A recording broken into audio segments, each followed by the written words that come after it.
que, si os parece bien, vamos a empezar para no tener mucho retraso. Bueno, pues bienvenido a todos a este webinar sobre la importancia de la eficiencia del riego.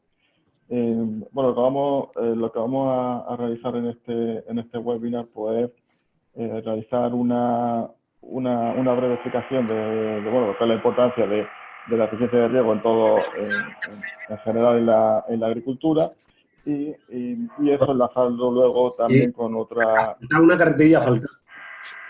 Con una parte de certificación de la huella hídrica, con un protocolo que se ha creado que se llama el protocolo H3. Todo esto viene a través de un proyecto de investigación que se hizo, bueno, que lo hicieron entre Cuespal, Proyecto Ingenio, WISE Agrotecnología, Grupo Caparrós y la Universidad de Almería. En este grupo operativo, lo que se hizo fue un proyecto para crear una sistemática, una metodología para permitir el ahorro de agua en el riego y a su vez de establecer una metodología sobre huella hídrica específica para la producción de cultivos. Algo que hasta ahora no había una norma que estuviera normalizada. En este caso ya sí que existe esa norma, que además una vez que se obtiene ese sello de huella hídrica incluso sería comparable, puede ser comparable entre distintos productores. En este webinar, pues bueno, vamos a contar con la presencia de Jan van der Blom, que nos va a hacer una introducción respecto a riego eficiente. Luego contaremos con el ingeniero José Miguel Castellano, experto también en eficiencia hídrica. Luego contaremos también con Gabriel Cami, de WISE Agrotecnología, que nos va a explicar todo el concepto de huella hídrica. Y luego, por último, pues yo, bueno, Paco Guillén, de Proyecto Ingenio, que impartiré la parte específica de certificación de huella hídrica, todo lo que es el esquema de certificación que se ha creado en base a este proyecto de investigación. Entonces, bueno, sin más, paso la palabra a Jan van der Blom para que nos dé esta introducción. Adelante, Jan. Muchas gracias. Muy bien, muchas gracias, Paco. Gracias a todo el mundo por permitirme dar unas palabras. Bien, voy a compartir pantalla. Tengo una breve presentación. A ver si me sale. Sí. Vamos al inicio.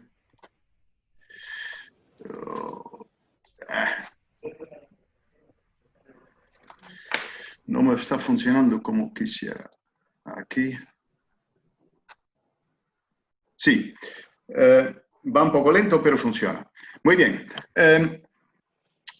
Con respecto a la optimización de riego, pues estamos tocando uno de los tres temas muy importantes en sostenibilidad en horticultura. Como sabéis, pues tres temas grandes que se puede resumir en un uso responsable de productos fitosanitarios, más bien limitar el uso de productos fitosanitarios al máximo, control de plagas. Segundo tema, gestión de residuos de todos los tipos, reutilizar los residuos orgánicos, gestionar bien los residuos de plástico, etc.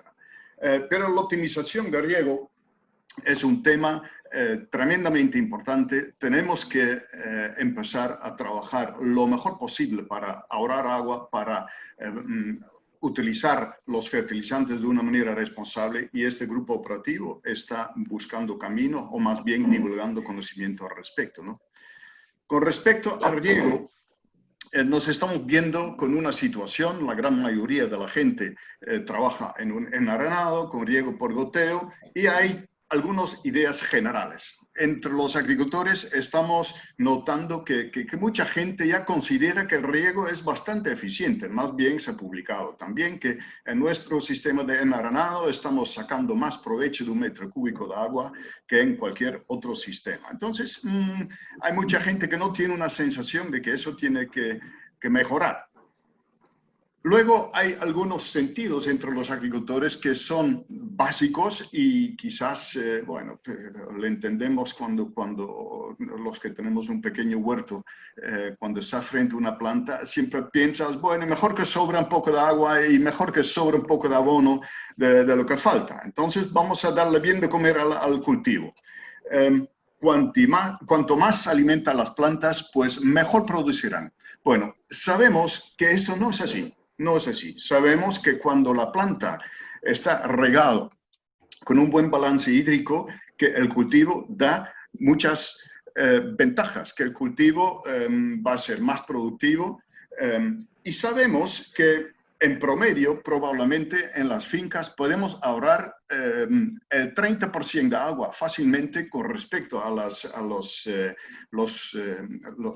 prácticas de riego habituales y también el mismo porcentaje o incluso más de fertilizantes, simplemente por mejorar el sistema de riego, utilizar quizás otro gotero, pero sobre todo midiendo lo que ocurre en el suelo.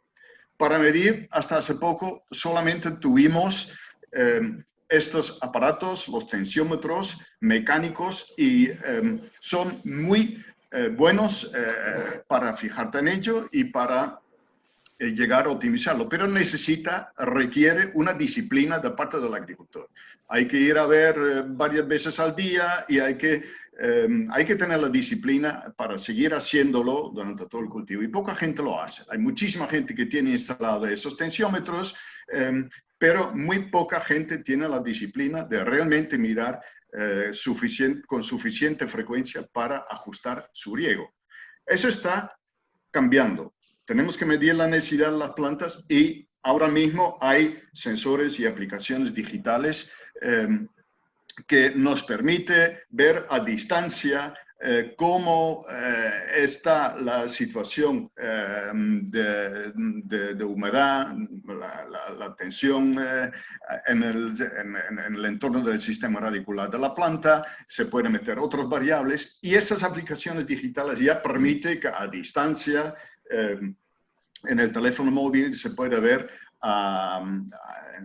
en tiempo real cuál es la situación y se puede corregir el riego, muchas veces también a distancia. Entonces, no hace falta que el agricultor esté continuamente en su plantación para mirar esos aparatos y ir corrigiendo. Hay varios sistemas disponibles. Lo más sencillo es totalmente artesanal, midiendo con un cubo, un tubo, el drenaje de la planta, medir allí la conductividad, etc. Y luego hay varios sistemas que se están introduciendo con electrotensiómetros, con tructina y bueno, el sistema de WISE es uno de los primeros que se ha introducido en este campo y poco a poco ha evolucionado, ha madurado y hoy por hoy está dando muy buenos resultados. Y los resultados tienen varios vertientes, ¿no? En primer lugar, es cierto que tenemos que cumplir con objetivos medioambientales, la huella hídrica. Cada agricultor tiene que poder decir dentro de poco cuánta agua necesita para producir 1 kilo de tomate, 1 kilo de pimiento. Hoy por hoy, la gran mayoría de los agricultores no tienen idea. Incluso hay muchos agricultores que no tienen ni siquiera un contador de agua en su cabezal de riego. Entonces, esto es algo que sí o sí tenemos que cambiar. Evidentemente, el optimizar sirve para economizar agua y fertilizantes. Es un factor económico importante, pero no lo más importante. Porque si los agricultores consideran que más vale que sobra un poco de agua y que sobra un poco de fertilizantes para producir mejor, pues lo van a hacer, porque no van a querer correr riesgos. Pero bueno, allí probablemente se están equivocando. Porque lo que se está viendo con los mejores o los primeros que han empezado a medir de forma seria es que cuando realmente sigues las directrices, sigues buscando la situación óptima de humedad y de conductividad en el sistema radicular, alrededor del sistema radicular, aumenta la productividad del cultivo. Se puede evitar problemas fisiológicos, como peseta, como quemaduras de la cabeza de la planta, y se puede limitar daños por patógenos. Y no solamente patógenos de suelo. Evidentemente, si el suelo está encharcado de agua, vas a tener más problemas de enfermedades de hongos en el suelo. Pero también hay muchas indicaciones que con un mejor balance hídrico, la defensa de la planta también contra plagas y contra enfermedades en la masa foliar se va a poder defender mejor. Esos son efectos muy mal documentados, pero probablemente lo más importante, porque precisamente la gran motivación que vemos desde los agricultores que han empezado con esos sistemas es que se están dando cuenta que con un menor coste en agua y fertilizantes están consiguiendo una mejora en la producción notable. Y esta mejora probablemente en términos económicos es muchísimo más importante que economizar en agua y fertilizantes, que por metro cuadrado no va a ser tanto dinero. Pero si produces medio kilo, 1 kilo más o incluso un 20% más, como me dijeron por ejemplo, de un centro experimental de la empresa Rixuan, donde empezaron a medir y, bueno, ellos notaban esto y este efecto de aumentar la producción, eso significa que para conseguir estos objetivos medioambientales, pues podemos salir de un factor que motiva de una manera muy positiva. Evidentemente, si decimos a la gente que tiene que obligatoriamente, que tiene que cuantificar su huella hídrica, que tiene que utilizar menos agua, menos fertilizantes, estamos hablando de obligaciones. Y solamente por obligaciones hay pocos agricultores que se mueven. Pero sí se mueven con mucha facilidad, y eso lo hemos visto también en temas de control biológico de plagas, cuando se dan cuenta que al nivel de producción hay unas ventajas notables. Y esto es también aquí el caso, y ese es en que tenemos que trabajar y en que está contribuyendo este grupo operativo. Pues yo no voy a seguir más. Luego, al final de la encuesta, quisiéramos pedir si nos podéis rellenar una pequeña encuesta sobre esta jornada, qué opináis de la jornada, de las presentaciones. Y esta presentación se puede bajar en el móvil con este código QR. Este código luego lo repartimos también entre los que participan. Y con esto yo termino y paso la palabra a José Miguel Castellanos. Muchas gracias. Voy a dejar de compartir. Paso palabra a José Miguel. Hola, muy buenas a todos. Soy José Miguel. Voy a ver si puedo colocar la presentación. Perfecto. Bueno, lo primero, muchas gracias a todos por asistir y a Guaspal también y a Proyecta por brindarnos este espacio para exponer el desarrollo de este proyecto. En este espacio voy a hablar lo que es sobre un riego eficiente y la intención es acercarlo un poquito más y quitar esos tabús de lo que es, ¿vale? Para conocer en profundidad todo lo que conlleva y rodear lo que es el riego eficiente, es necesario contestar a 3 preguntas básicas, ya que estas respuestas nos permitirán luego más adelante ejecutar un riego eficaz y más preciso del que actualmente hacemos. La importancia del mismo radica en que permite una alimentación correcta del cultivo y, no menos importante, mejorar su salud. Como consecuencia del mismo, como he dicho anteriormente, conseguimos beneficios económicos significativos, con un ahorro de agua y con un ahorro de abono. ¿Qué es un riego eficiente? Es aquel que es capaz de aportar y crear un equilibrio hídrico en el suelo. Lo conseguimos monitorizando el suelo con sensores y aportando el volumen de agua que el suelo es capaz de retener. Aportaremos este volumen de agua tantas veces como el cultivo y las condiciones ambientales lo vayan demandando. Y ahora solo nos queda saber qué volumen es adecuado para el riego. ¿Y cómo lo sabemos? Pues mediante un estudio de variabilidad de suelos de la explotación agraria y un estudio de la capacidad de retención de agua de estos suelos. Porque no es lo mismo regar un suelo muy drenante con mucha arena que uno más pesado con mucha cantidad de arcilla. Vale. Pues una vez que entramos un poquito más en lo que es el equilibrio hídrico, vamos a ver lo que es. Esto es una consecuencia de un riego eficiente, básicamente. No es más que un estado del suelo que se sigue teniendo en equilibrio. Tanto el agua, el aire y las partículas de suelo. A equilibrio me vengo a referir que si tenemos un suelo con exceso de agua, encharcado, y una carencia de aire, estamos creando un medio sin oxígeno, que favorece tanto asfixia de radiculares, problemas fúngicos, muerte de los pelos absorbentes, y, como consecuencia, una pérdida de agua y de abono a capas más profundas, lejos del bulbo radicular, realizando así un manejo para nada inteligente. Otro problema que conlleva el suelo en saturación casi constantemente es la escasez de bulbo radicular, ya que el cultivo no es capaz de desarrollarse debido a la falta de aire en el suelo. Por otra parte, si tenemos una carencia de agua en un momento crucial de nuestro cultivo, podemos tener abortos de frutos, problemas de pesetas, quemaduras foliares, etc. Y digo en un momento crucial, ya que hay momentos que es necesario inducir el cultivo a estrés mediante la carencia de agua en el suelo, o en momentos de floración, enraizamiento, para conseguir cierto grado PRI.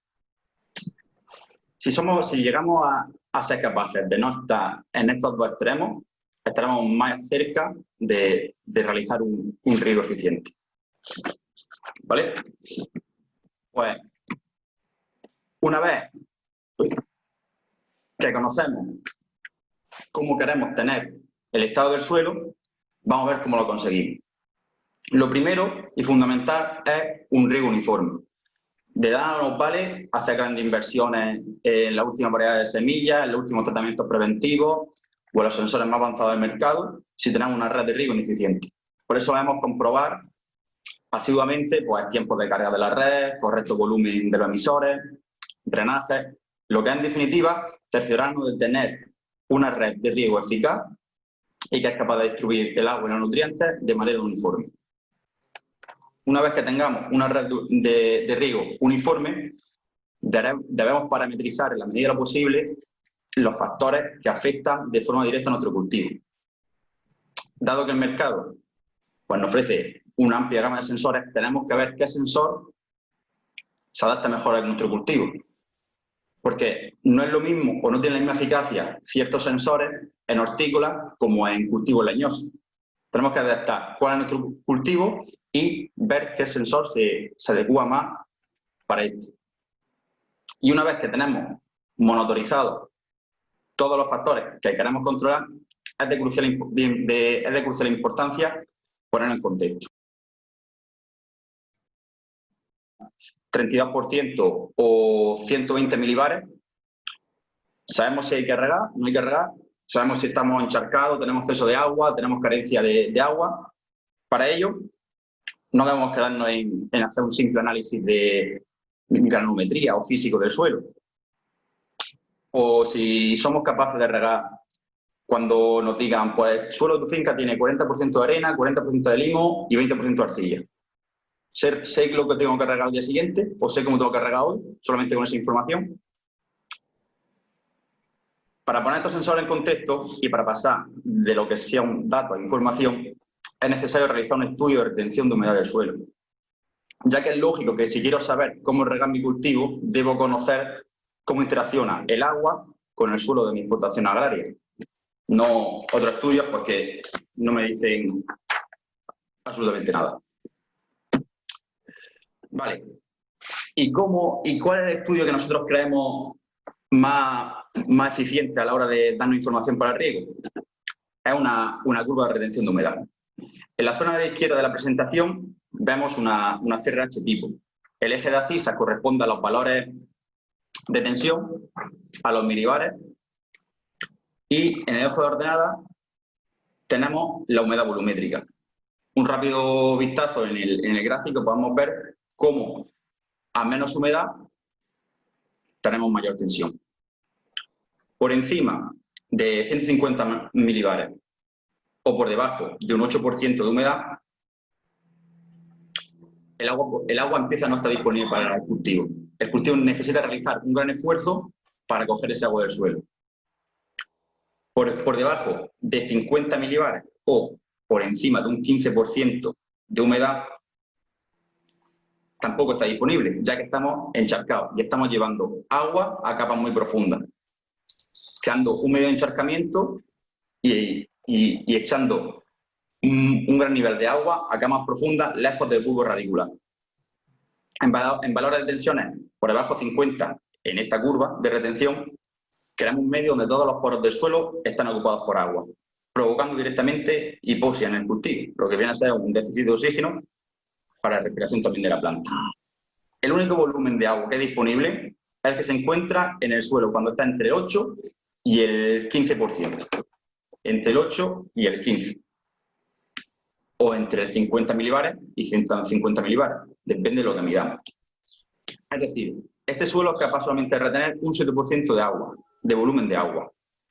Por lo tanto, entre el rango de 50 y 150 milibares encontramos la capacidad de campo, donde el agua está disponible para el cultivo sin que éste tenga una necesidad de realizar un sobreesfuerzo para obtenerlo. La curva de retención va a depender directamente, pues evidentemente, de las propiedades físicas del suelo, como son la granometría, densidad aparente, la compactación y también de la cantidad de materia orgánica que de este disponga. De aquí la importancia del estudio de cada suelo, ya que cuanto mayor sea la cantidad de arena, la presencia de arena en el suelo, la capacidad de campo estará más cercana a cero. Y cuanto mayor sea la presencia de arena, de arcilla en el suelo, la capacidad de campo se distanciará más del cero. También hemos observado como características como la compactación del suelo, lo que es básicamente una medida indirecta de la densidad aparente, lo apelmazado que está el suelo, hacen que la capacidad de campo disminuya, la amplitud de la capacidad de campo disminuya, ya que si la compactación lo que realiza es reducir el tamaño de los poros, evidentemente esos poros son capaces de retener menos cantidad de agua. Entonces, un suelo más compactado tendrá una capacidad de campo mucho más pequeña. Y una vez que tengamos claro cuál es la capacidad de campo, estaremos en esa capacidad de campo lo máximo que queramos. Daremos tantos riegos como el suelo y los factores medioambientales lo requieran para mantener el máximo tiempo en capacidad de campo. Básicamente, si el cultivo nos va a demandar 8 litros diarios de agua y sé que mi suelo son capaz de retener 2 litros de agua, aportaré esos 2 litros de agua 4 veces a lo largo del día. Simple y llanamente. Vale. Y por último, ¿qué información adicional obtenemos de la curva de humedad? Otra información más que nos parte. Una vez que realizamos este estudio de retención de humedad, podemos observar un poquito más de información, enmarcado en el plano algo más teórico, con el fin de tener una primera aproximación de tiempo de riego o el volumen que debemos aportar. Podemos ver cómo en el suelo que hemos visto anteriormente, en el de la curva de retención de humedad, el máximo porcentaje de agua que es capaz de retener es un 7% de volumen, que sería desde 15 hasta 8. Si el volumen de este suelo, como por ejemplo que queremos aumentar un volumen de 10 litros de suelo, de agua que puede retener, es decir, serían 700 mililitros de agua. Este volumen depende directamente del bulbo que queramos aumentar. Normalmente corresponde al bulbo radicular de nuestro cultivo. Es lo que nos interesa mantener húmedo, el bulbo radicular. Con esta información y con el caudal de los goteros, pues evidentemente podemos calcular el tiempo de riego para poder aportar el volumen de agua que el suelo es capaz de retener tantas veces como lo demanda. Teniendo así lo que es una primera aproximación. Luego tendremos que tener en cuenta pues, pérdidas por evaporación, en verano siempre te va a perder un poco más el riego, tiempos de carga, posibles deficiencias de la red de riego, y esos minutos tendremos que sumárselos al volumen calculado principalmente. Pues esto sería todo por mi parte. Paso a mi compañero Gabriel y muchas gracias por la atención. Ok, bien. Deja de compartirla, por favor. Perfecto. Vale, okay. Ahora comparto yo, un segundo.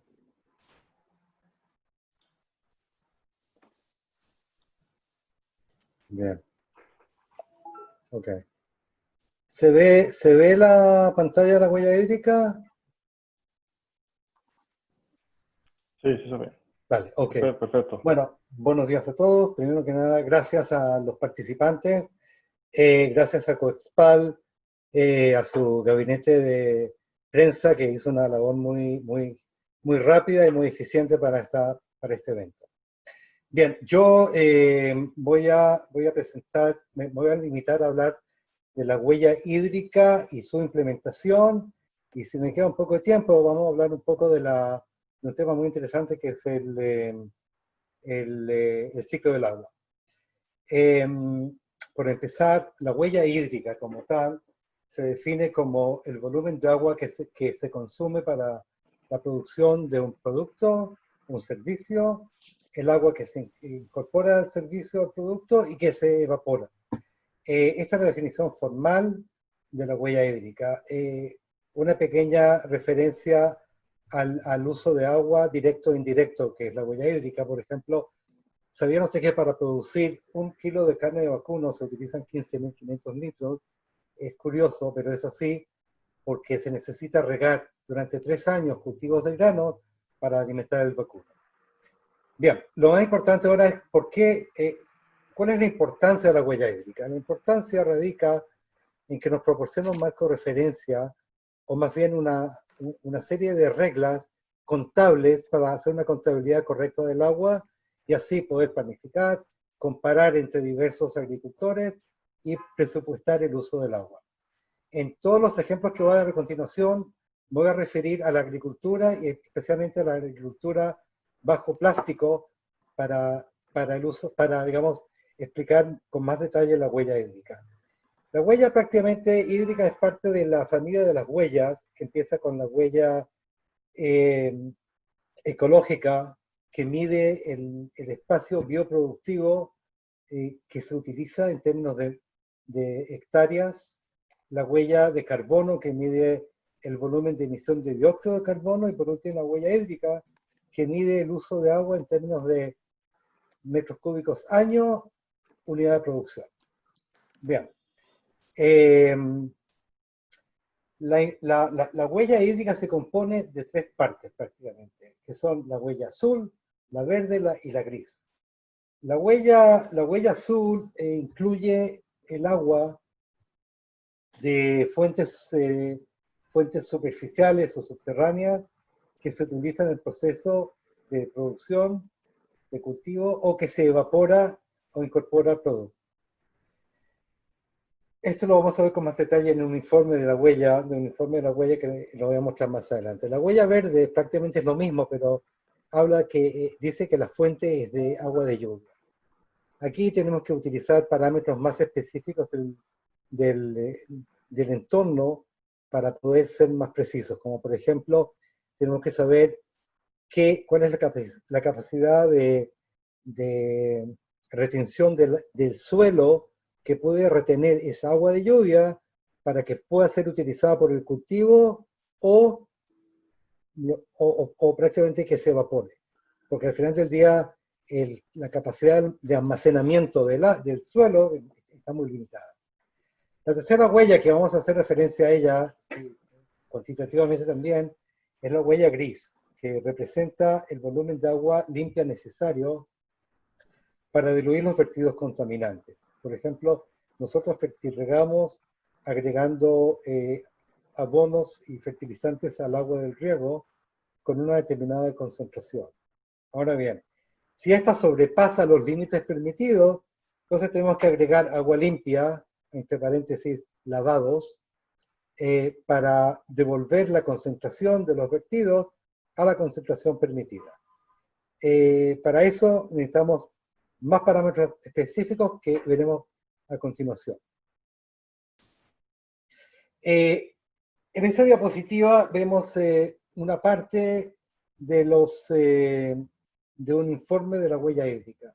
Solamente una parte, voy a ir a las partes más importantes. Por ejemplo, tenemos la identificación de la finca, la empresa, parcela, campaña, inicio de cultivo, final de cultivo, y aquí están los resultados en términos de sostenibilidad. Por ejemplo, La huella hídrica de este cultivo, que era un cultivo de pimiento Palermo, sí, pimiento Palermo, la huella hídrica total fue de 52,2 litros por cada kilo de producción.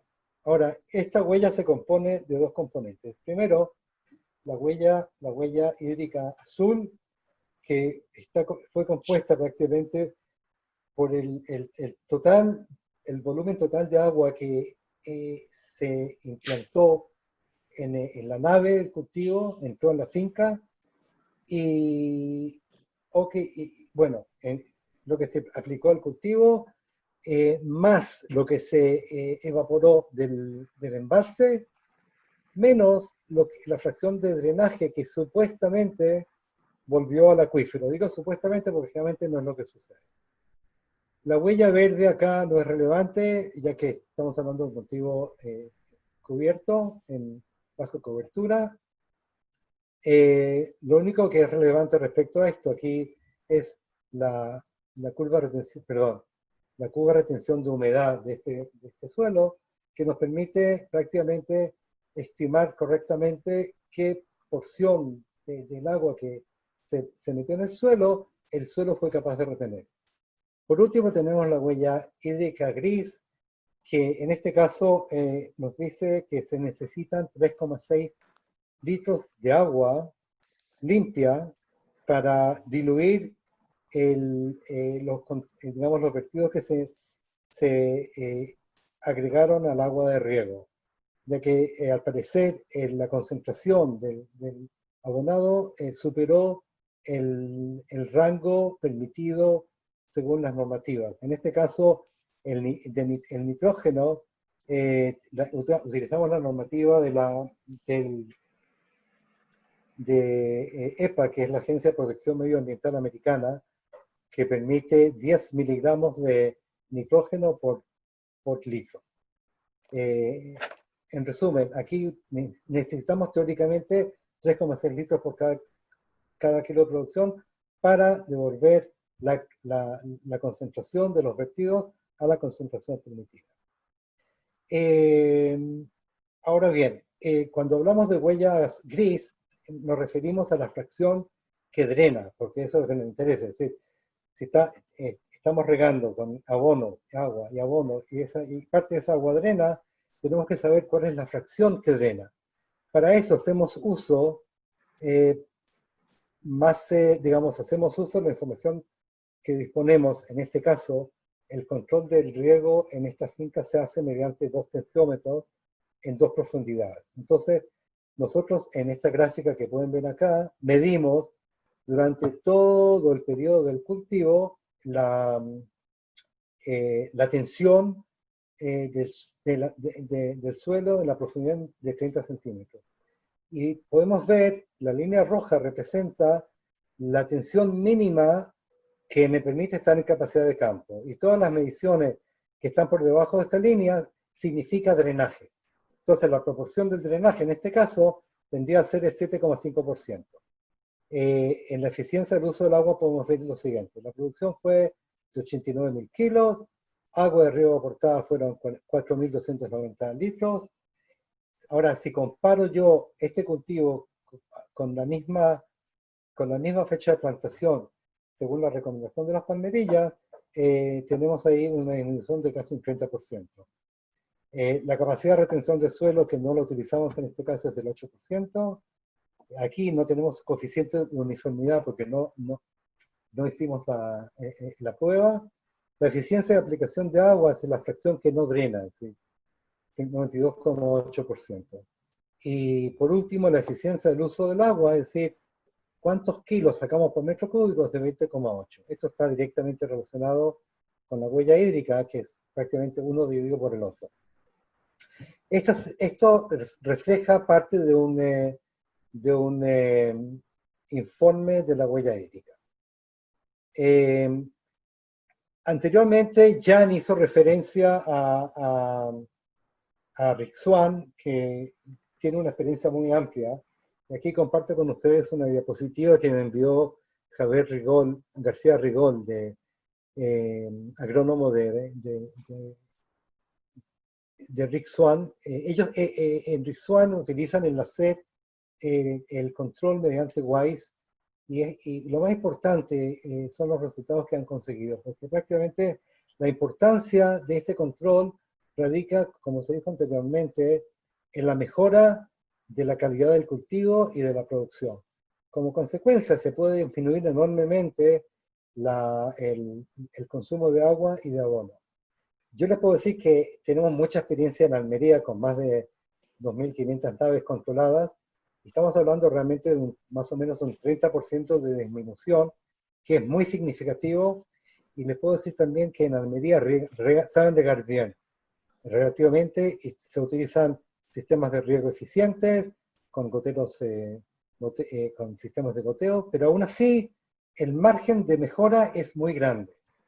Tengo también referencias de otros puntos de España donde también tenemos controles, y les puedo decir que ahí conseguimos disminución del 50, 60 y 70% en verano. Vamos a ver en invierno cuánto vamos a conseguir. Los resultados, lo más importante que se entendió en Rick Swan fue que si queremos seguir siendo un referente y siendo competitivos, hay que seguir llevando a cabo mejoras constantes, introduciendo tecnologías que sean justificables y asumibles por parte del agricultor. Esto está muy bien asimilado y prácticamente da resultado. Bien, ya que me queda un poco de tiempo, quiero hablar con ustedes de lo que llamamos el ciclo del agua. El ciclo del agua no es más que una transformación cíclica del estado del agua.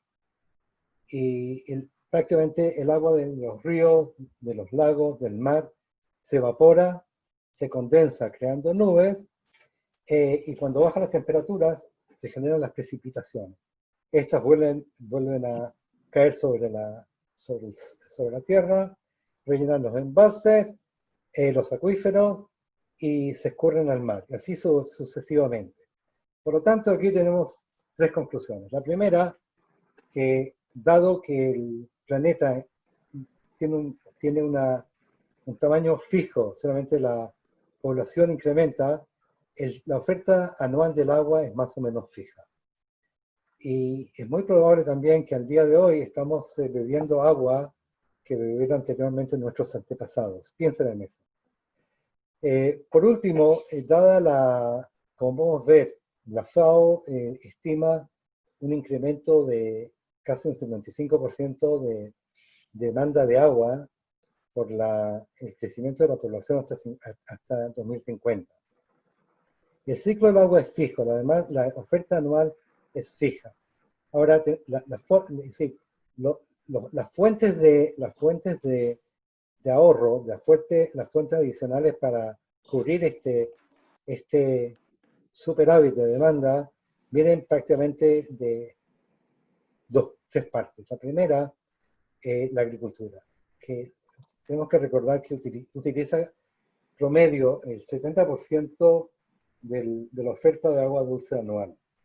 Ahora, si suponemos que reducimos genéricamente el consumo en la agricultura en 30%, ya prácticamente podemos decir que estamos contribuyendo al 20% del 55% del incremento que es muy sustantivo.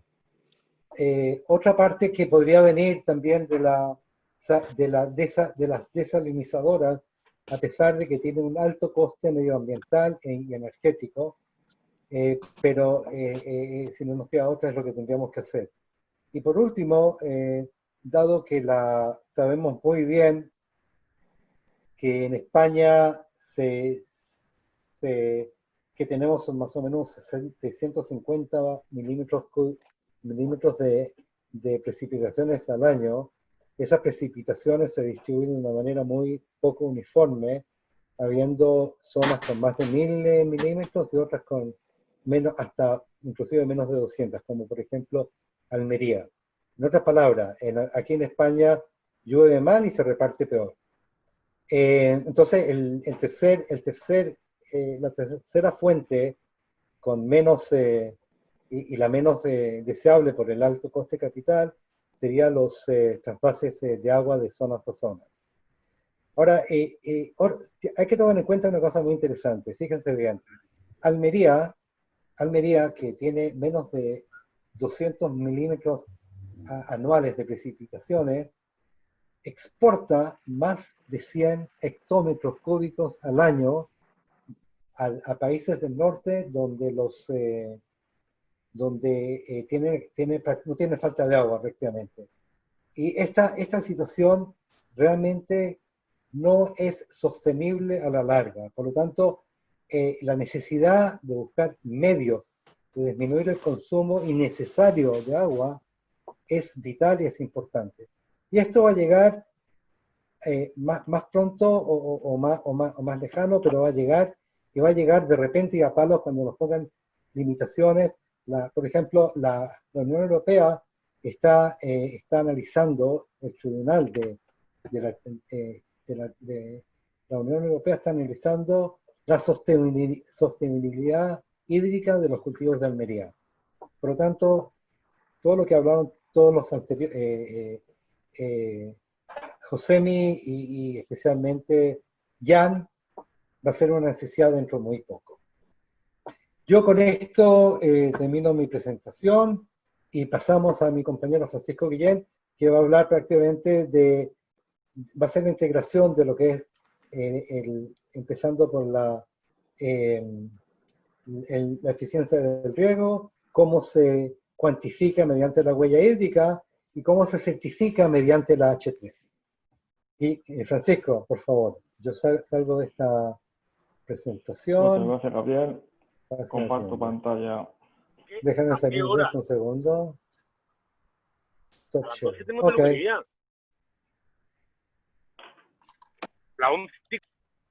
Vale, un momentito.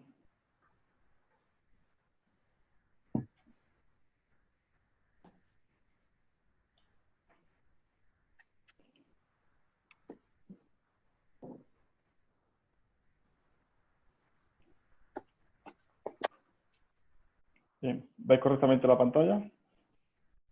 Sí. Sí. Vale, pues un momentito, porque yo no. Se me activa el segundo monitor, perdón. Bien, ahora. Muy bien, pues bueno, como he comentado, soy Paco Guillén de Proyecto Ingenio y bueno, voy a explicar la parte específica de lo que es certificación, ¿no? O sea, nosotros hemos desarrollado lo que es el esquema de certificación y bueno, lo que se pretende es trabajar, o que este sistema de certificación consiga el objetivo de comunicar dos cosas, ¿no? que han comentado los tres ponentes anteriores. Una es que realmente se está haciendo un uso eficiente del agua. Sabemos que hay zonas en las que el uso que se está haciendo del agua es realmente bastante eficiente, pero también trabajamos sobre otra circunstancia importante, y es que hay margen de mejora. Es decir, se está haciendo un buen uso, pero también hay cierto margen de mejora. Por ese motivo, a la hora de plantearnos esta certificación, nos hemos planteado dos niveles. Un nivel en el que lo que se hace es que los productores pueden certificar su huella hídrica simplemente, bueno, simple y no tan simplemente, ¿no? Ya sé, porque ya no es tan complicado, pero hacemos lo que es una certificación, un cálculo de la huella hídrica y luego otra opción que sería el H3 Plus, donde no se queda ese productor no se queda solo en el cálculo de la huella hídrica, sino que además hace una serie de medidas adicionales para mejorar esa eficiencia hídrica. En cuanto a los documentos, que componen la certificación, tenemos básicamente dos. Por una parte tenemos el reglamento de certificación y por otro lado tenemos los puntos de control. Los dos documentos están disponibles y de descarga gratuita en la página web de h3huellahídrica.es. Ahí podéis acceder y ahí tendréis un apartado sobre certificación o registro de productores y registro de grupos de productores. Pinchando sobre cualquiera de los dos, pues vaya a tener disponibles los documentos que son aplicables para cada tipo de certificación, como ahora veremos. En el reglamento de certificación lo que se describe es la sistemática de certificación, es decir, cuáles son los pasos necesarios para obtener la certificación, que es lo que vamos a comentar ahora. Y luego, en la otra parte, que sería la de los puntos de control, pues tenéis los requisitos que tienen que cumplir los productores y grupos de productores para poder optar a la certificación. La estructura del protocolo es muy similar, está muy alineada con Global Gap en cuanto a que permite lo que sería la certificación de un productor individual y permite también la certificación grupal. En la certificación de productores individuales, pues una vez que se realiza el proceso de certificación, el resultado es que tenemos una huella hídrica por cultivo y por sitio de producción. De manera que si tenemos, por ejemplo, 2 cultivos, pues vamos a tener 2 huellas hídricas. Luego veremos que no es obligatorio certificar todos los cultivos. O sea, el productor puede certificar aquellos cultivos que considere, porque puede haber distintos elementos, como puede ser la tecnificación que tenga en un sitio de producción o en otro, o en un cultivo o en otro. Entonces, bueno, se da bastante libertad en eso, como luego comentaremos. Luego también tenemos la opción de los grupos de productores, donde en este caso van a existir 2 tipos de huellas. Va a estar la huella hídrica específica por productor y cultivo y sitio de producción, y luego vamos a tener también una genérica para el grupo, es decir, haciendo una media ponderada, pues tendremos la huella hídrica por cultivo de ese grupo de productores. Además, también lo que se va a facilitar con esta certificación es un dato sobre la huella hídrica del resto de productores certificados, es decir, cuál es la media. Por ejemplo, si estamos hablando de huella hídrica en tomate, pues por decir algo, si estamos en un valor de 40, pues saber si la media del resto de productores que también han realizado el cálculo de huella hídrica, si está en 45, está en 35 o en el número que sea. De manera que el productor y el grupo de productores pues también pueda tener una idea de cómo está respecto a los demás, o respecto al conjunto de productores. Bien, para iniciar el proceso de certificación, pues lo primero que tiene que hacer cualquier entidad, ya sea productor o grupo de productores que quiera solicitar la certificación, pues lo primero es, evidentemente, realizar ese contacto a través que se puede realizar a través de la página web, o bien se puede realizar también a través de un correo electrónico que luego le facilitaremos, o un teléfono.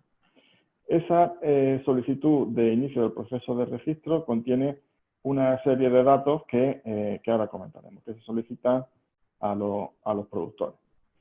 En función de esos datos que se reciben, hay 2 aspectos clave en la certificación de huella hídrica, y es que los productores hayan realizado tanto la curva de retención de humedad del suelo, que ya Josemi nos ha informado sobre la importancia de tener este dato, y también sobre el cálculo del coeficiente de uniformidad del sistema de riego. Con esto, esos informes nos los tienen que enviar, y lo que haríamos sería una valoración de si realmente esos informes están bien hechos en cuanto a que son sólidos, son contundentes respecto a la realidad de esos productores.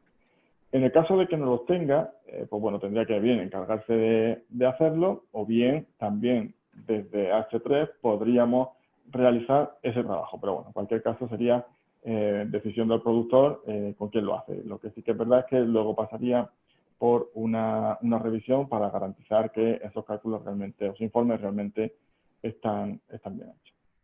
En el caso de que ya sí que nos faciliten esos 2 informes, pues bueno, realizaríamos una evaluación, realizaríamos también una revisión de los informes que nos han enviado y de toda la documentación que ahora veremos, y entonces ya se concedería lo que se llama el número de registro. Ese número de registro, que se facilita desde H3, pues tendría una estructura, como veis ahí, donde ese número es un número identificativo de cada sitio de producción. De manera que los productores o el grupo de productores tienen que facilitar a las entidades de certificación ese registro para poder iniciar el proceso de certificación. Es decir, la entidad de certificación no podrá cursar una solicitud de productores o grupos de productores que no cuente con el número de registro. Es decir, cuando ya ese productor cuenta con ese número de registro, es porque se han hecho una serie de pasos previos, como son la comprobación de que existen esos dos tipos de informes, como además asegurar que el productor ha enviado todos estos datos que veis aquí, ¿no? Todos estos datos son los necesarios para poder realizar el cálculo de la huella hídrica. Por tanto, el productor envía esos datos, en función de esos datos se hace el cálculo de la huella hídrica y luego básicamente durante el transcurso de la auditoría lo que se va a realizar, entre otras cosas, es comprobar la veracidad de estos datos. El productor facilita los datos, se realiza el cálculo de la huella hídrica, eso se comunica a la entidad de certificación y luego a la entidad de certificación uno de los trabajos que tiene que realizar es verificar que, por ejemplo, pues los kilos de nitrógeno aportados al cultivo, pues cómo ha realizado ese cálculo con todos los justificantes necesarios para asegurar que realmente esos kilos que se han notificado son realmente los kilos que se han aportado al cultivo. Una vez que el productor o grupo de productores ya cuenta con un número de registro, pues puede contactar con una entidad de certificación que esté autorizada. Actualmente, y dado que son los que han trabajado con nosotros durante el proceso de prueba, la entidad que está autorizada para la certificación es Agrocolor. Aunque, bueno, esa entidad de certificación también está en el reglamento general, están las condiciones que deben de cumplir las entidades de certificación para poder ser entidad autorizada por H3. Esa entidad de certificación lo que tienen que hacer es primero verificar si esos productores cuentan con el número de registro. De hecho, en la solicitud que ellos facilitan a los productores, la solicitud de certificación tiene que ser uno de los campos obligatorios.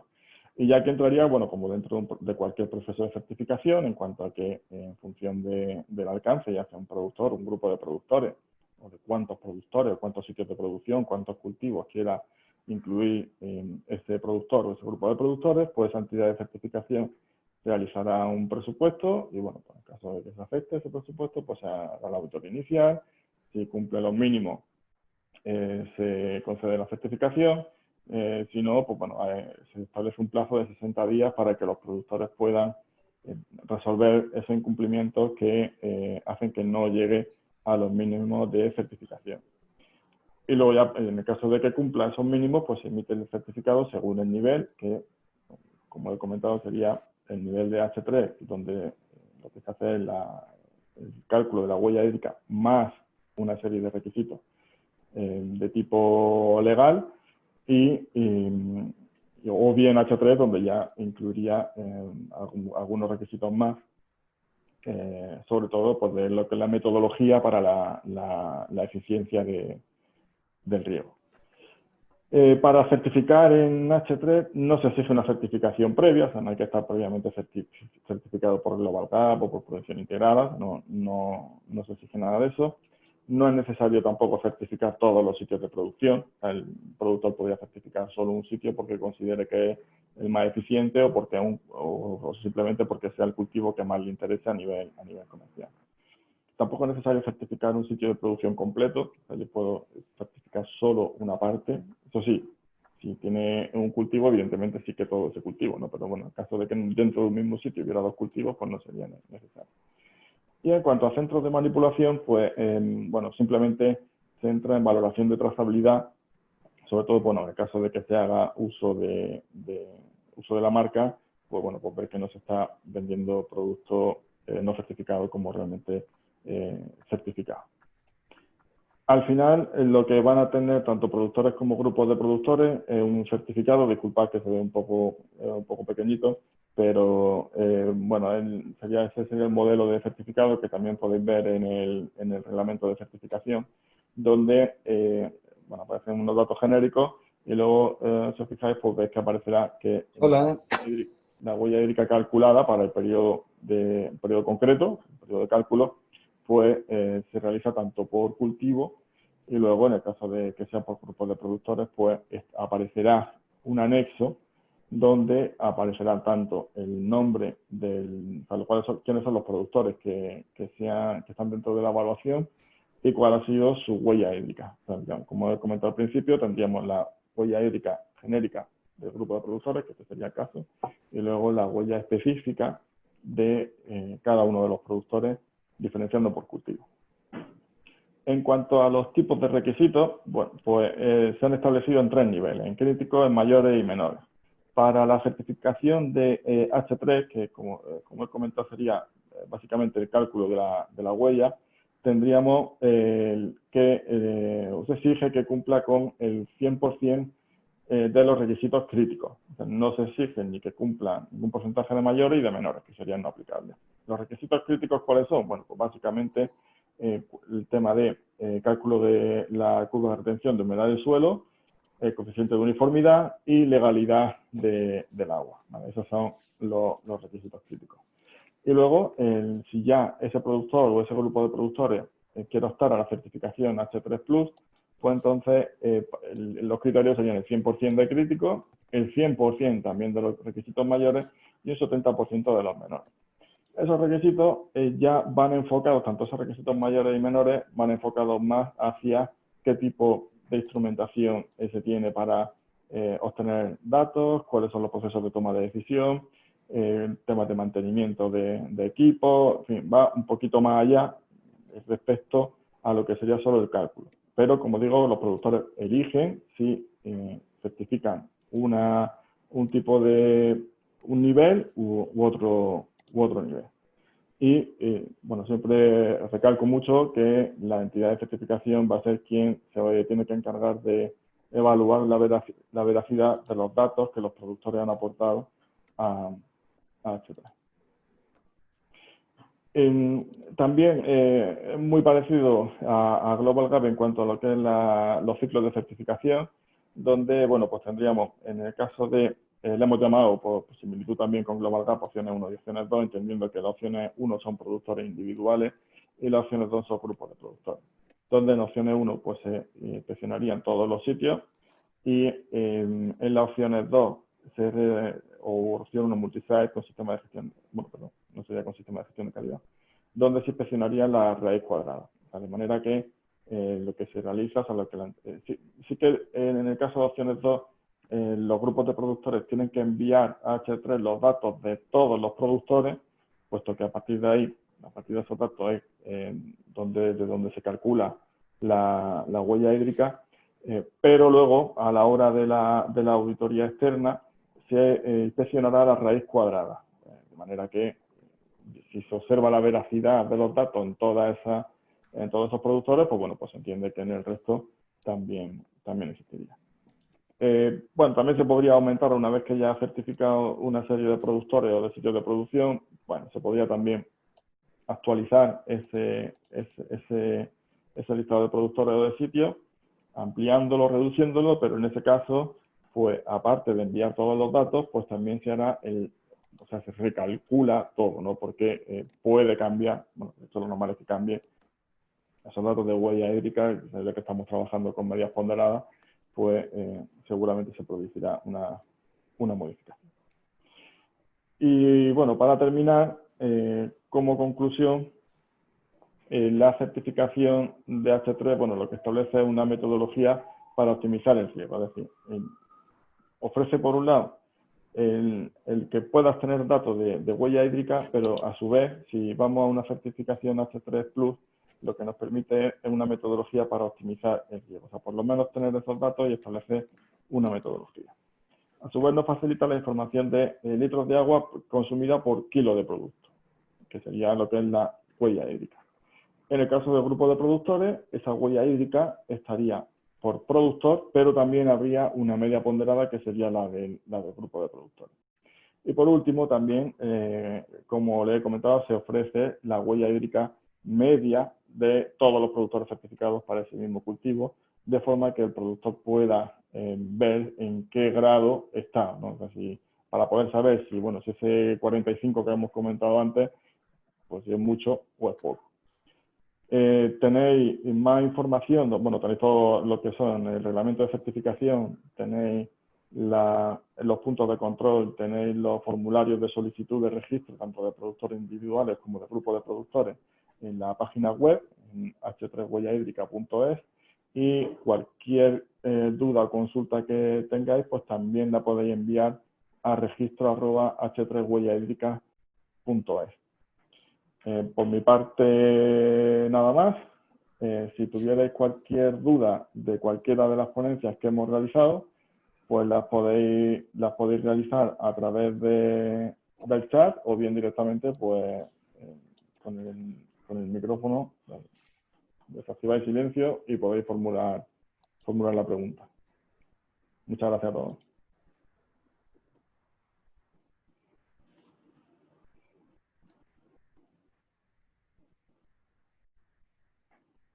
¿Tenéis alguna pregunta?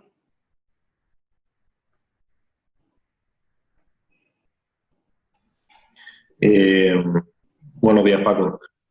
Yo quería preguntar una cosa. Buenos días. ¿Hay alguien que esté ya pidiendo esta certificación? ¿Algún supermercado, alguna plataforma que esté exigiendo ya tener esta certificación para vender? A ver, bien, no, ahora mismo no. O sea, la certificación es una certificación que que se ha creado hace bastante poco. Y bueno, sí que es verdad que estamos en conversaciones con Global Gas, pero bueno, por ahora tampoco podemos decir mucho más. Vale, pues esto es también la idea con la que se creó también es de ser más proactivo en cuanto a que, está el tema de consumo de agua, pues algo que está muy de moda, ¿no? Como bien ha comentado también antes Jan, no solo el tema de agua, sino también temas de residuos, ¿no? En general sostenibilidad. Y bueno, la idea aquí es ser más proactivo, sabiendo que aquellos productores que realmente están haciendo las cosas bien, que hay muchos que lo están haciendo, pues puedan tener también una herramienta de defensa ante los productores. Más que de defensa, es de demostrar que realmente lo están haciendo bien. Vale, gracias.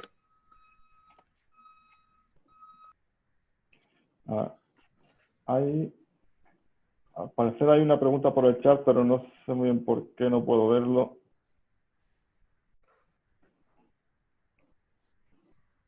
Sí, bueno, pregunta Francisco, es que ¿qué sensores en campo son obligatorios en la certificación H3?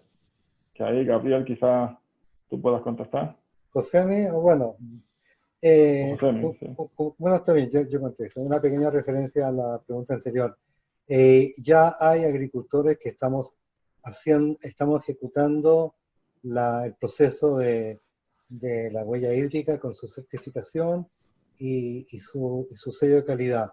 Eso se va a presentar a continuación a las comercializadoras de manera que van a tener conciencia de la existencia de esto y muy probable que en el futuro lo vayan a exigir. Respecto a la segunda pregunta, dependiendo del cultivo, lo obligatorio es la medición de la humedad y o tensión del suelo. Esos son los sensores obligatorios para este proceso. ¿Responde a la pregunta?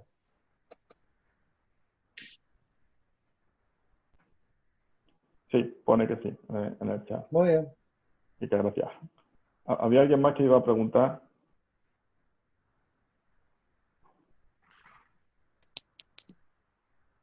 ¿Sí? ¿Me escucháis? Sí, David. Hola, bueno, daros la enhorabuena por el seminario y por las ponencias y el esfuerzo que se ha hecho en este proyecto a través del grupo operativo. Creo que es muy importante el esfuerzo que estáis haciendo. Y la pregunta era un poco técnica en el sentido de si en la huella, los metros cúbicos por kilo, estáis usando agua transpirada o agua aplicada. Estamos utilizando agua aplicada en 12 dimensiones. El agua aplicada que se aplicó al cultivo haciendo el ajuste de lo que supuestamente drenó, más lo que se evaporó de la balsa cuando hablamos de cultivos bajo plástico. Y respecto a la huella hídrica, perdón, la huella gris, que es una medida virtual, que sería cuántos litros de agua tendríamos que aportar por kilo producido para devolver la concentración de los contaminantes al nivel permitido.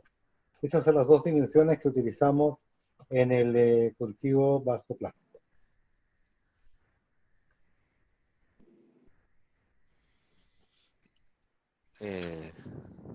Sí, hola.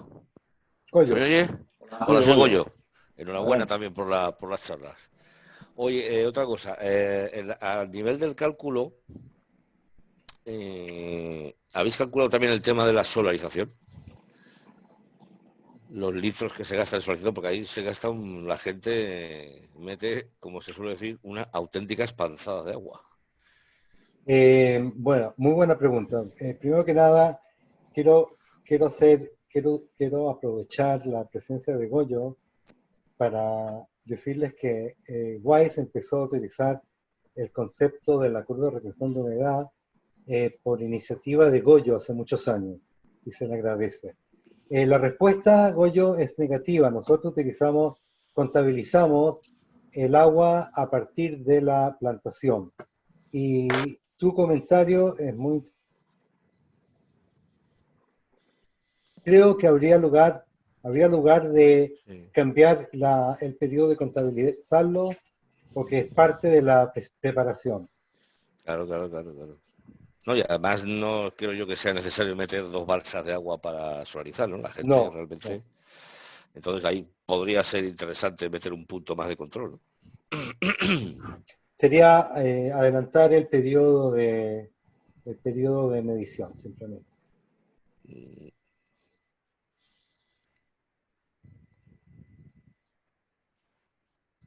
Gracias por tu pregunta.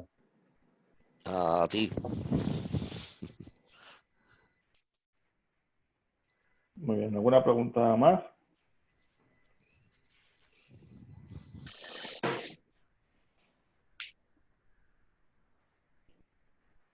Bueno, hacer aquí un comentario. Antonio Díaz dice que felicidades por el webinar y que ven la huella hídrica como algo que el consumidor está demandando y finalmente se impondrá. Bueno, hace un comentario en el chat. Bueno, si tengo aquí una pregunta más. Yo solo quiero recordarlos que tenemos este código QR para una pequeña encuesta sobre el webinar. Lo voy a mostrar otra vez con vuestro permiso.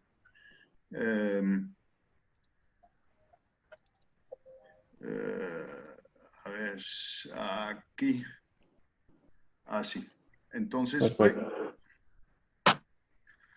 os agradezco si contestáis a esta encuesta. Muchísimas gracias. Gracias, Jan. Bueno, hacen otra pregunta. Nos dicen, bueno, en caso de que el suelo esté contaminado y se realiza un cultivo, si se debería contar el agua para corregir esa contaminación. En principio sí, porque va a ser parte del lavado, por supuesto. Parte del agua que se va a aplicar al cultivo.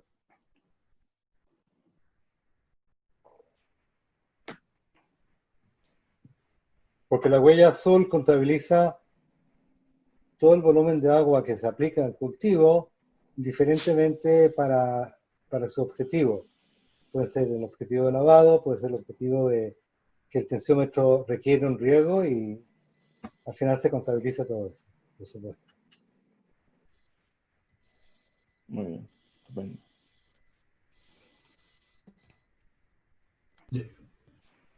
Si nadie más interviene, me gustaría preguntar otra cosa. Sí, adelante. Mira, en relación con la curva de retención de humedad en el suelo, es una cosa, digamos, que no es fácil de conseguir, sobre todo que sea suficientemente representativa del conjunto del suelo. Entonces, me gustaría saber si habéis desarrollado una especie de protocolo para que haya una metodología de obtención de esa curva. Porque realmente, digamos, poner en manos del agricultor la obtención de la curva de retención de agua en el suelo, a priori lo veo como una cosa un poco compleja, o sea, no es sencillo. Dale. Francisco, ¿cierto? David. Perdón, David Lozano. Gracias por tu pregunta. Te comento. El proceso de la curva de retención de humedad se hace de la siguiente manera. Se empieza mediante un sondeo del suelo del invernadero y simplemente, ya que estamos hablando de superficies limitadas, simplemente se hace pateando el invernadero junto con el agricultor y junto con una barrena haciendo calicatas en diferentes lugares. Primero para detectar la variabilidad del suelo de la nave, del invernadero. Ahora, cuando se detecta a simple vista un suelo diferente, se cogen muestras de suelo inalteradas, se llevan a nuestro laboratorio en WISE, donde se someten al proceso es un proceso prácticamente empírico, que incluye durante una semana unos 2.500, 3.000 puntos de medición, de manera que obtenemos de esa manera las curvas de retención de los diversos puntos del invernadero de una manera empírica, sin utilizar aproximaciones matemáticas mediante, ¿cómo se llama? No me acuerdo la palabra, pero en fin. Lo que nos da es la curva de retención real de ese suelo. Lo que sí hacemos hincapié es en análisis de la variabilidad del suelo, porque podemos tener varias curvas, y si ellas difieren de una manera significativa, entonces recomendamos sectorizar el suelo en base a esa diferenciación y controlar cada tipo de suelo de manera independiente.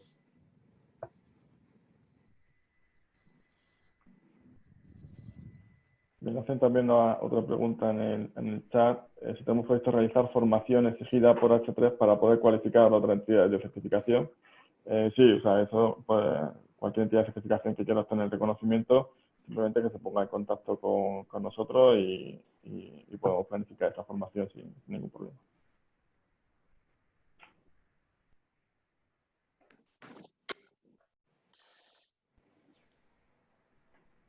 Bien, ¿alguna duda más? Sí.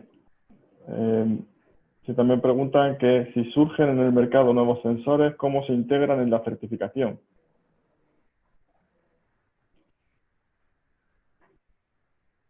¿Puede ser más específico en la pregunta? Bueno, es que lo han puesto en el chat. Si surgen en el mercado nuevos sensores, ¿cómo se integran en la certificación? Por ejemplo, sensores de hoja. Vale, les comento.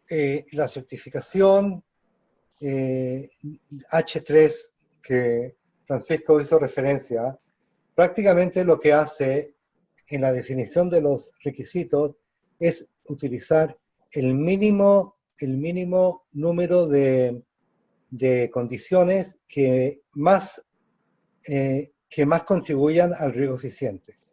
Ahora, si estamos hablando de medición de hoja, eso puede ser un parámetro adicional que no necesariamente nos aporte una información directa para la eficiencia del riego. Esa información indirecta nos puede dar una pauta sobre la temperatura de la hoja y si los nutrientes y el agua están llegando correctamente. Para eso tenemos otros medios, es decir, no utilizamos ese tipo de sensores que realmente la aportación es muy indirecta y tampoco nos permite un protocolo estructurado de información que nos diga cómo tenemos que regar en base a eso, cuándo y cuánto. De hecho, hay otros factores, por ejemplo, la humedad relativa del invernadero y la temperatura y por lo tanto el DPV. Eso podría contribuir para saber cuándo no regar, cuando los estomas estén cerrados. Pero por eso, como dije anteriormente, el H3 hace referencia al mínimo número de requisitos que más contribuyen a la eficiencia del riego.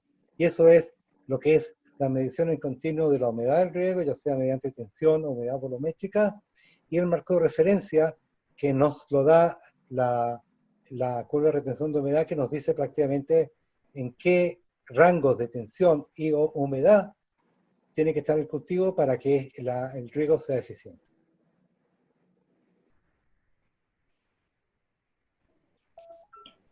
Muy bien. Sí, bueno, yo añadiría que, bueno, que lo que es la certificación, evidentemente cualquier nueva metodología o equipo que permita a los productores cumplir con el objetivo de la certificación, que es verificar que se está haciendo un correcto uso del agua, pues evidentemente el protocolo se irá actualizando.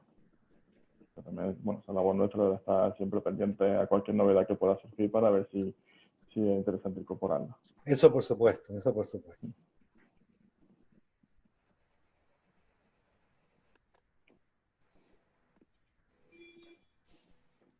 En principio estamos abiertos a cualquier mejora, es decir, para incorporarla. Pero por ahora es lo que incluye.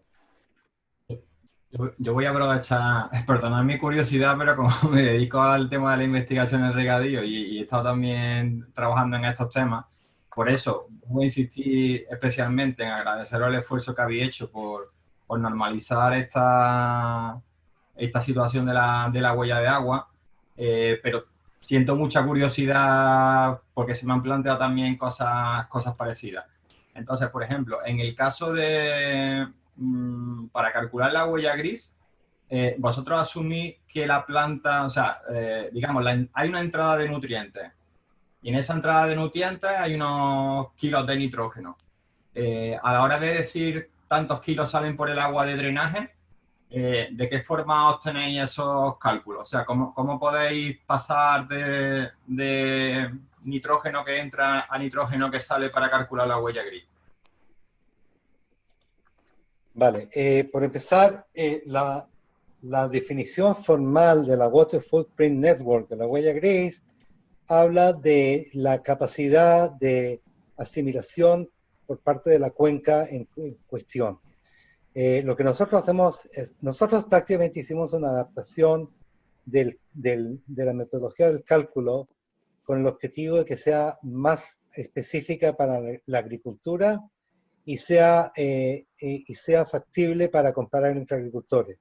Y aquí hicimos una adaptación del cálculo de huella gris, y toda esta adaptación fue auditada por una empresa experta en la huella hídrica, que nos dio también un certificado de aceptación.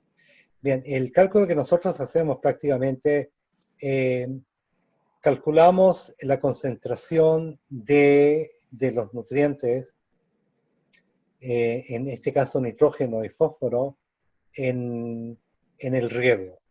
Esa concentración la comparamos con la concentración permitida de nitrógeno, en este caso, y también de fósforo. Ahora, el cálculo de la huella gris se hace en base a la fracción de drenaje, calculando de la fracción de drenaje qué cantidad de agua tendríamos nosotros que agregar para devolver la concentración de la fracción de drenaje a la concentración permitida. Ese es el cálculo que hacemos. Y nos referimos al máximo entre lo que se requiere para el nitrógeno y lo que se requiere para el fósforo. Cada uno tiene una concentración diferente. El nitrógeno, la ventaja es que tiene mucha movilidad en el suelo. Si eso responde a la pregunta, bien.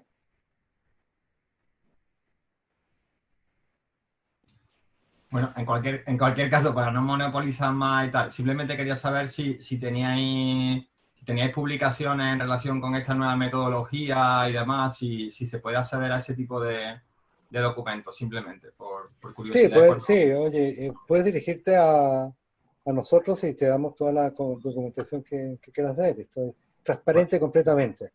De nuevo, mi enhorabuena, porque valoro mucho el esfuerzo que habéis hecho. Muchas gracias.